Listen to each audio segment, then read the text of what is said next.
Oi, meninos, tudo bem? Nesse bimestre a gente está entrando aqui na Idade Média, mas a gente não vai entrar direto naquela questão do feudalismo, que é a imagem que a gente tem, né, que vem na nossa cabeça quando a gente pensa na Idade Média. Na aula de hoje, a gente vai ir um pouquinho mais para o Oriente, né, onde a gente vai ver os avanços dos muçulmanos, que não pegaram somente, né, a parte oriental, a parte da África, mas avançaram, né, até o Ocidente, conquistaram até a Península Ibérica por um longo período.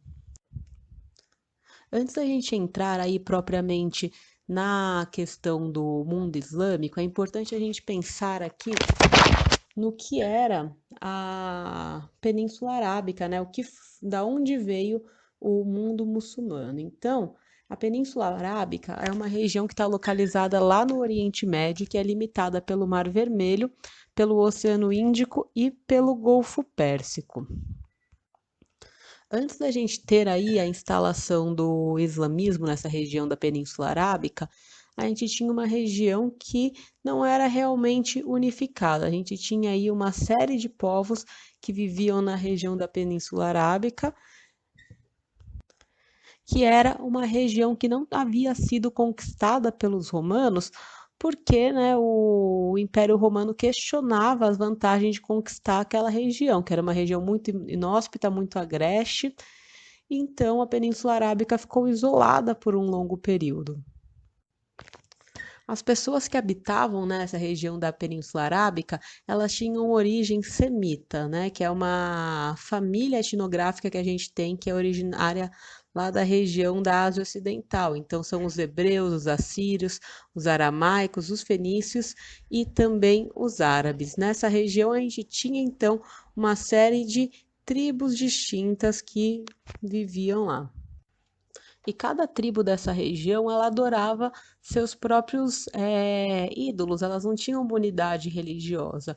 O que existia era um santuário tribal que todas essas tribos cultuavam, que ficava na região de Meca, na Caaba. E todas essas tribos estavam lá, iam para lá para cultuar uma pedra negra, que tinha uma importância religiosa para todas elas. Por conta aí da localização da Pedra Negra, a cidade de Meca teve a sua importância crescendo, né, durante esse período da antiguidade e foi aí se fortalecendo com o passar dos anos. Mas mesmo que Meca tenha tido aí a sua importância nesse período pré-islâmico, Meca não tinha realmente uma organização política, ela não tinha um sentimento de união nacional em cima da região. Isso vai mudar quando a gente entra com a figura de Maomé, né, que vai ser aí o criador da religião muçulmana. E quem era Maomé? Bem, Maomé era uma pessoa que pertencia à família dos Hashemitas, que era um ramo pobre da tribo dos Coraixitas, né, que viveram mais ou menos por volta do ano 570. Maomé, então, viveu uma vida pobre, ficou órfão muito cedo e trabalhava aí como um guia de caravanas. Então, por conta disso, Maomé viajava muito e acabou tendo contato com vários povos monoteístas, principalmente aí os judeus e os cristãos. Por que que isso é importante? Porque a religião criada por Maomé vai ter uma influência religiosa muito grande dessas duas religiões monoteístas. E como Maomé vai criar então a religião islâmica, né? Durante as suas incursões pelos desertos, Maomé vai afirmar ter tido uma visão do anjo Gabriel. E nessa visão, o anjo Gabriel colocaria, né, para ele a missão de ser o profeta de Alá. E então, né, acreditando ter sido encarregado dessa missão pelo anjo Gabriel, Maomé começa a pregar a palavra de Alá. E vai aí convertendo primeiro a sua família e tentando converter o maior número de fiéis que ele consegue, porque ele acredita que a missão dele é conseguir mais adeptos a Alá. Qual é o problema aqui nessa questão da missão de Maomé? É que ele estar pregando aí essa nova religião acaba entrando em conflito com um grupo poderoso que tinha na região de Caaba, né? porque a religião acabava pregando a destruição dos ídolos e afirmava que existia apenas um Deus legítimo, né? Existia somente um Deus que seria Alá. Por conta disso, os coraixitas, né, que era o grupo forte da região, vai tentar matar Maomé. E Maomé, que vai ser alertado por alguns de seus seguidores, vai fugir de Meca para Iatrebe. E esse momento onde Maomé foge de Meca é conhecido como Égira, que é o início do calendário muçulmano. Isso é uma coisa que vocês precisam lembrar, o que é a Égira, né? Esse início do calendário muçulmano, que é quando Maomé vai fugir aí de Meca por conta da perseguição que ele estava sofrendo. E quando Maomé chega em Atrebe, ele vai continuar propagando aí a palavra de Alá, mas ele vai encontrar uma oposição dos judeus que moravam na cidade. E o que ele vai fazer, né, para conseguir lidar com esses judeus? Ele vai acabar assassinando as pessoas que resistiam à conversão para o islamismo. Conforme Maomé vai crescendo e conseguindo mais seguidores na região de Yatreb, ele vai instalar um governo teocrático na região, e vai transformar essa cidade em sua base. E aí ele vai mudar aí o nome da cidade de Yatreb para Medina, né, a cidade do profeta. A técnica de conversão, né, de Maomé, que acreditava que não estava conseguindo mais adeptos por meio de uma via pacífica, vai ser a Guerra Santa, né? Então ele vai fazer essa conversão por meio da violência. E a partir da Guerra Santa, Maomé foi conseguindo cada vez mais adeptos,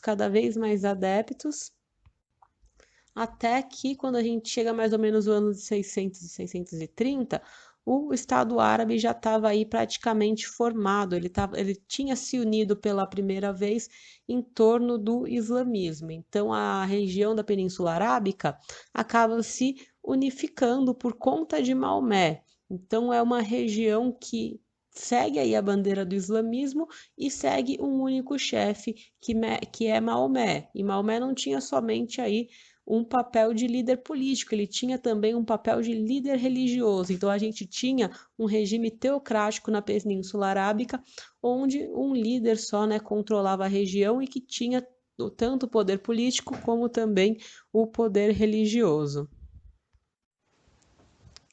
E como que vai funcionar, né, a religião islâmica? O islamismo é uma religião monoteísta, então tem apenas um único Deus, e além da crença, né, nesse único Deus Alá, a gente tem também, né, os ensinamentos do seu profeta, que seria aí Maomé. A religião é fruto de um sincretismo religioso muito grande, principalmente do cristianismo e do judaísmo, né? O islamismo é fundamentado também em 5 princípios básicos. A gente tem aí a crença em Alá como o único e verdadeiro Deus, a necessidade de dar esmolas aos pobres, né, de acordo com as posses que você tem, a necessidade da peregrinação a Meca pelo menos uma vez na vida, o jejum no mês do Ramadã e que as pessoas orem 5 vezes ao dia em direção a Meca. E todos esses princípios, né, que os islâmicos devem seguir, estão reunidos no Corão ou Alcorão, que é um livro sagrado que foi escrito a partir dos ensinamentos de Maomé. Além do Alcorão, a gente tem um outro livro também, que é chamado de Suna. O que é a Suna? É um livro que foi reunido pelos familiares de Maomé, que tem os feitos que foram feitos por Maomé no decorrer da sua vida. E a gente tem aí alguns conflitos relacionados sobre a validade ou não da Suna para tomar decisões, né, ou para chegar a cargos políticos no mundo islâmico até nos dias de hoje.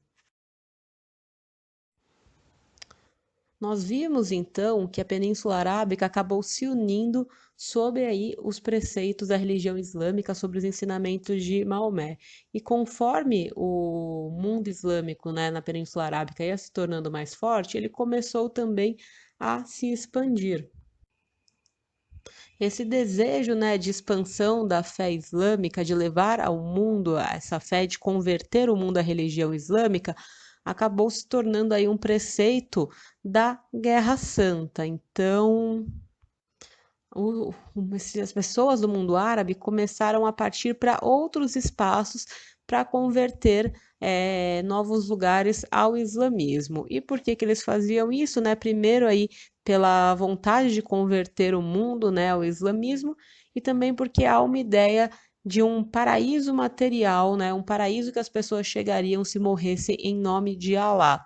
Então, por conta disso, existiam muitos adeptos para lutarem pela Guerra Santa e para conseguirem converter o maior número de pessoas para o islamismo. No meio, né, dessa expansão, a gente teve a conquista não só de um território muito grande, mas também o controle por parte dos árabes, dos islâmicos, das principais rotas de comércio que tinha lá no Mediterrâneo. Os árabes tinham técnicas de navegação que eram muito avançadas e por isso navegavam muito facilmente por meio dessa bacia do Mediterrâneo, que era a principal rota de comércio que a gente tinha entre o Ocidente e o Oriente, né? E isso acabou contribuindo para com quase o desaparecimento do comércio na Europa. Então a gente teve aí a questão das invasões dos bárbaros, né, dos germanos que a gente teve lá no período da desagregação do Império Romano, mas a gente teve também aqui a contribuição dos árabes para esse quase desaparecimento do comércio na Europa, que acabou, né, contribuindo de alguma forma para a formação do sistema feudal. Um outro ponto que é importante a gente ver aqui em relação a esse mundo muçulmano é o que acontece com ele depois da morte de Maomé.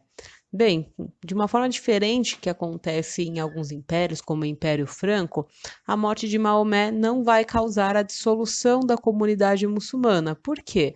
Porque os adeptos do islamismo, eles eram realmente crentes, né, na sua fé. Em primeiro momento, a gente tem isso. E, num segundo momento, a gente tem também o surgimento de alguns homens que vão ser aí os primeiros califas, né? Quem são esses homens? Abu Bakr e Omar. E esses dois califas, né? Eles vão ter aí uma responsabilidade de administração e eles vão conseguir também assumir a questão da sucessão e da herança de Maomé para o mundo muçulmano. Depois que a gente tem, né, essa criação dos dois califas, o mundo islâmico passa a viver alguns regimes de califados. Um que a gente teve foi dos Omíadas, entre os anos de 661 e 750. Nesse regime dos Omíadas, a gente tem aí um princípio de sucessão hereditária. Então, as pessoas passam a entrar no poder por conta de uma questão hereditária passada de pai para filho. Nesse momento também dos Omíadas, a gente tem uma prioridade da centralização do governo. A gente tem então a transferência da capital do mundo muçulmano para Damasco e acaba fazendo com que a Síria seja colocada como a capital, a base, né, o centro dessa nova dinastia. O governo aqui dos Omíadas foi um governo marcado aí por alguns conflitos e principalmente por um expansionismo que foi em direção ao norte da África, onde eles iam convertendo várias populações nativas dessa região do norte da África ao islamismo, né, que depois, né, foram chamados de mouros, os convertidos ao islamismo dessa região. Um outro ponto de destaque aqui da dinastia dos Omíadas é a Batalha de Poitiers, né, que é travada contra Carlos Martel na região da Gália, né, que é uma batalha que Carlos Martel ganha contra os muçulmanos e consegue se fortalecer ainda mais lá na região do Ocidente. Um outro ponto que acontece aqui, né, depois da morte do Maomé, é que o mundo islâmico ele vai se dividir em várias seitas diferentes. E as duas mais conhecidas que a gente tem é a dos sunitas e a dos xiitas. Qual que é a diferença aí desses dois e qual que é o conflito? Os sunitas, eles aceitam a forma como aconteceu a sucessão de Maomé pelo califa Abu Bakr, né? E hoje eles representam a maior parte dos islâmicos. Já os xiitas, eles não aceitam a entrada lá do califa no poder. Eles acham que quem deveria entrar era Ali, o genro e primo de Maomé, que ele seria, na verdade, o legítimo sucessor aí de Maomé. E por conta disso há todo um conflito em relação à aceitação dos líderes aí do Islã e é um conflito que acontece, né, até os dias de hoje na região do Islã. Por isso, né, que é tão importante também a gente ver um pouquinho sobre o mundo islâmico, porque não são conflitos que acabaram, né, morrendo lá no período medieval, são conflitos que estão presentes até os dias de hoje. A gente viu hoje aqui então um pouquinho sobre esse mundo islâmico. Qualquer dúvida vocês podem me mandar aí mensagem e na próxima aula a gente continua nossas aulas aqui sobre esse período da Idade Média.